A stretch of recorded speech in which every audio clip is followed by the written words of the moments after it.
Christian Perron, y a-t-il une erreur qu'ils n'ont pas commise? Alors c'est très simple, on sait que les commissions d'enquête parlementaires ont commencé à travailler cette semaine, notamment à l'Assemblée nationale. Le premier, c'est le directeur général de la santé qui a été auditionné, et on se souvient de cette formule. Avant de savoir, on ne sait pas. Nous avons toujours suivi les recommandations internationales et fait état avec humilité de ce que nous ne savions pas, et parfois en toute transparence de ce que nous savions. Nous avons agi. L'Organisation mondiale de la santé a beaucoup hésité, et vous avez noté qu'elle recommande désormais le port du masque dans certaines circonstances depuis le 5 juin. Voilà, professeur Perron, ce livre, tout le monde le dit, c'est un réquisitoire, tous coupables, hein, le président de la République, le gouvernement, les ministres, le directeur général de la santé, le conseil scientifique. Mais quand on entend ça, tant qu'on ne sait pas, on ne sait pas. Qu'est-ce que vous répondez à Je suis pas d'accord. Pourtant, j'aime beaucoup Jérôme Salomon. C'était mon élève. Il a été interne. Je l'ai nommé professeur. Moi, je l'adorais.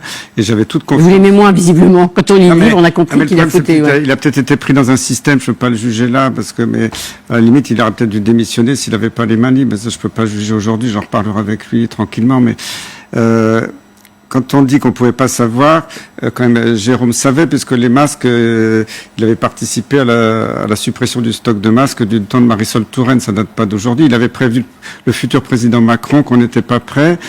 Et personne pouvait savoir que la pandémie allait arriver comme ça en janvier, février. Personne savait quelle proportion ça allait prendre. Mais il faut être prêt. C'est tous les plans de préparation du ministère depuis des années, c'est de se préparer à n'importe quelle situation sans forcément tomber dans l'excès. Et moi, en janvier, février, j'étais pas là à crier attention, c'est la pandémie du siècle. Moi, j'ai toujours, même dès le début de l'épidémie, quand les gens disaient c'est une grippette, d'autres disaient vers 1 million de morts, moi je disais, si on regarde ce qui se passe en Chine, la mortalité globale va rester très faible, ce qui s'est avéré partout. Mais il y aura une mortalité sévère, importante chez les personnes âgées. On a vu dans les EHPAD 30-50% de morts dans certaines EHPAD, et puis des gens à risque. Donc voilà, il faut... Pourquoi les masques ça n'a pas été géré? Et puis ils auraient pu dire bon ok on a fait une bêtise, on n'avait pas de stock. Mais ils ont menti. Vous dites ils ont menti. Et pourquoi pas le dire aux Français? Zut, on n'a pas de masque. Débrouillez-vous. Voilà les recettes pour vous coudre des masques en tissu en attendant. On essaie de faire le maximum. Mais pourquoi mentir aux Français en disant les masques ne servent à rien? C'est ça qui va pas dans cette gestion. Oui. Alors, ce que vous dites aussi, c'est que on a l'impression, c'est que vous êtes proche du professeur Didier Raoult. Il y a eu un complot pour éliminer la prescription du docteur Raoult, l'hydroxychloroquine. Il y a un complot général? Je veux pas le terme de complot, je sais pas si c'est le bon. Mais ce qu'on voit, c'est qu'il y a eu il y a eu des études en Chine qui ont démontré que la chloroquine marchait avec tirage au sort, etc. Après, il y a des études, même en Chine, bidon, mais qui étaient très mauvaises. J'ai pas le temps de les descendre aujourd'hui, mais maintenant c'est confirmé qu'elles sont très mauvaises, qu'on dit l'inverse. Après, il y a une prolifération. Presque toutes les semaines, il y a une nouvelle étude anti-chloroquine qui sortait à droite, à gauche, jusque dans les plus grands journaux. Le British Medical Journal, le JAMA, le New England Journal of Medicine, le Lancet. Puis d'un seul coup, tout s'écroule. On s'aperçoit que toutes ces études ont été, peut-être pas toutes, certaines étaient peut-être de bonne foi à la base, mais de très mauvaise qualité, mais il y en a une bonne partie qui était falsifiée, frauduleuse. Donc, qui organise tout ça par derrière? C'est pas moi qui fait du mauvais esprit. Après, il y a une question légitime sur qui organise. Il y a une question à poser sur qui organiser. Là, les personnes qui regardent ça se disent c'est peut-être Big Pharma. Moi, je suis pas, c'est pas à moi de juger, mais c'est clair qu'on voit qu'il y avait certaines personnes qui avaient des intérêts financiers à promouvoir d'autres médicaments plus chers. Alors, vous mettez en cause aussi le conseil scientifique en dénonçant, et d'ailleurs certains vous ont répondu vertement, des liens d'un certain nombre de membres de ce conseil avec des laboratoires, et notamment avec un laboratoire américain. Tout médecin a le droit de travailler avec l'industrie pharmaceutique. Il a le droit d'être rémunéré, il le déclare, c'est sur les bases de données, il n'y a pas de souci là-dessus. Mais à partir du moment où on est dans une commission officielle, que ce soit le comité Covid auprès de l'Élysée, que ce soit la Haute Autorité de Santé, le Haut Conseil de la Santé publique, qu'on donne des recommandations nationales qui vont concerner des médicaments pour lesquels on a touché de l'argent, ou la firme qui fait ces médicaments, on doit se retirer. C'est la loi. Moi, pendant 15 ans, j'ai présidé le Haut Conseil de la Santé publique, qui n'a pas toujours le même nom, mais enfin là, cette structure. À chaque réunion, en tant que président, je demandais qui a un lien d'intérêt avec l'ordre du jour. Et la personne qui avait un lien d'intérêt devait sortir de la pièce. Je me suis battu avec des gens plus âgés que moi, qui avaient autorité sur moi dans la vie professionnelle à l'extérieur. Il a fallu presque en venir aux mains pour les sortir de la pièce en disant non. Et c'était inscrit sur le rapport. nombre de votants, nombre de personnels qualifiés, nombre de conflits d'intérêts. Et là, ça n'a pas Donc été... certains membres du conseil scientifique auraient dû se retirer, ou refuser de siéger, compte Bien tenu de sûr, leur lien avec certains puis laboratoires. Le ministère de la Santé aurait dû vérifier et les exclure. C'est pas qu'en tant que, la plupart de ces banques, en plus, ça me désole, c'était mes amis, ce sont des très bons C'est plus vos amis, hein, j'ai bien compris ça. maintenant, ben oui, mais écoutez, à un moment donné, quand il y a des dérives, faut quand même le dire, mais, pourquoi ça n'a pas été géré même par le ministère qui n'a même pas vérifié? Puis c'est quand même, c'est sorti dans les médias il y a des semaines et des semaines. Ils n'ont pas bougé d'un poil. Et que les avis d'Olivier Véran pour interdire la chloroquine soient basés sur les avis du Haut Conseil de la Santé publique. Si vous regardez l'avis, il n'y a pas eu de vote. Il n'y a pas eu de déclaration de conflit d'intérêts. Ces avis sont totalement illégaux. Je le sais, j'ai présidé ces commissions. C'est ça que je dénonce, c'est que le système a déraillé. C'est pas contre mes collègues. Je vous assure, hein, j'ai envie de pleurer parce que je n'ai pas envie d'écrire ce livre. Mais quand je vois ce que vous dites au début, mais quand même, vous êtes allé main forte. Je sais pas si vous n'avez pas envie, mais vous êtes oui, vous allez.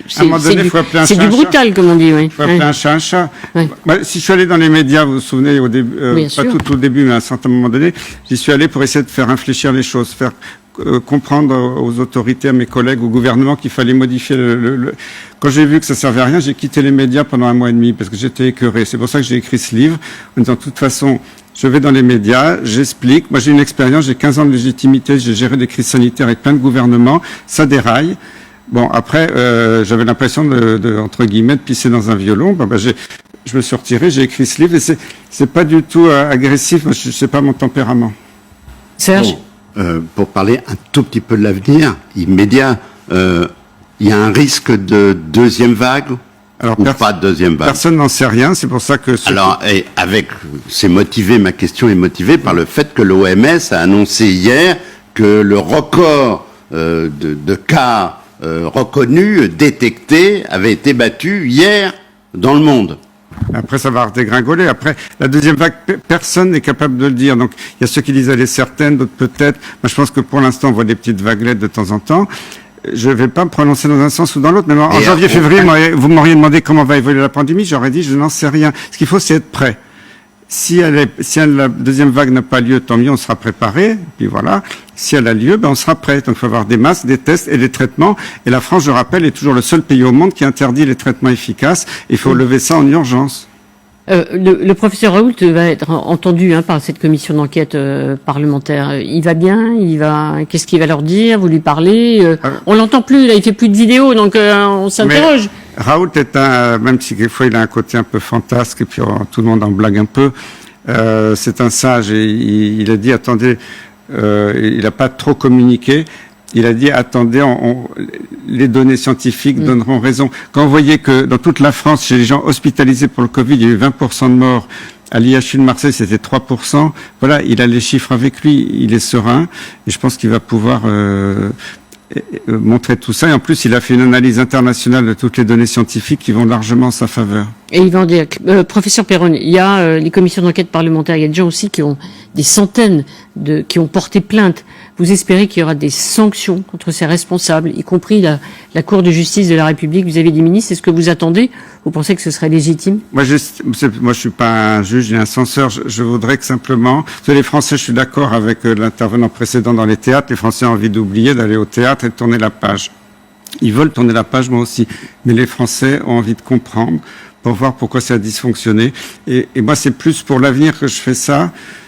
Tant pis, il y a un couac, c'est plus qu'un gros couac, c'est un désastre, mais c'est pour que ça se reproduise. Vous dites un désastre quand même, c'est pas un gros couac, vous dites c'est un désastre. Oui, c'est un désastre. Parce qu'on a eu quand même 30 000 morts en France. On est les champions du monde pas par rapport à la population, par rapport au nombre de cas. Et c'était confirmé dans les statistiques sur les gens hospitalisés. Voilà, donc désastre, et vous espérez mais je voulais pas répondre à ma question, vous espérez qu'il y aura des sanctions responsables, je suis pas là pour espérer, je suis là pour que les choses soient mises sur la table et c'est pas à moi de faire, c'est aux commissions d'enquête, éventuellement à la justice de le dire, mais c'est pas à moi. Voilà, donc c'est un livre, effectivement, vous êtes fâché avec beaucoup de gens, je pense, qui protestent, dont on parle beaucoup. Y a-t-il une erreur qu'ils n'ont pas commise, vraiment réquisitoire?